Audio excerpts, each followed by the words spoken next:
Alright, settings. There's actually a lot to cover in this because there's so many different things that you can do to tweak your blog to personalize it to your individual needs. We'll go this one section at a time, and we'll basically cover the gist of what's going on, as well as a couple of little hidden gems here and there that most people may overlook or might not necessarily know about.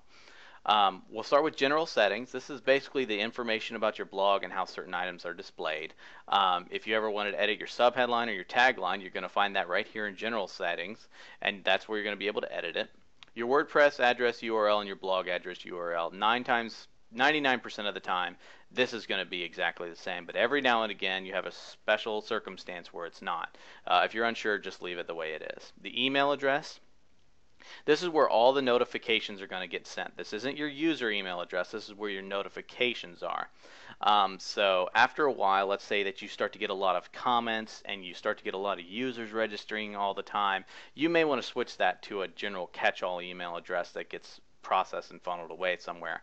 So that way every morning your inbox isn't flooded with anywhere between 10 to 50 system email addresses. So this is actually something that you maybe want to be able to change later on. In the beginning, it's okay to have it as yours, but as you get more and more activity, it's something that you want to change.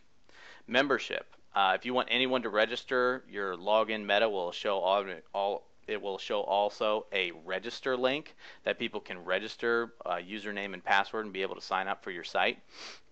And if you check that box, that's what's going to show up there. The new user default role, you're always going to almost want to put that at subscriber. That is someone who can go in and put in comments and read.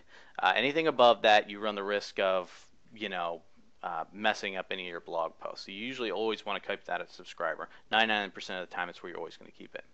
Your time zone, that's what's going to be displayed whenever you're adding a post. It's going to show your local time to the rest of the world after you've added the post. So date format, if you're in a different country and your dates showed up a little bit differently, you can change that here.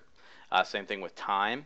And also the week starts on. This applies to the calendar in your sidebar. So if you want your week to start on Sunday instead of Monday or whenever, or maybe if you have an internal blog for employees and the pay period starts on Thursday, sometimes you maybe want to adjust your calendar accordingly.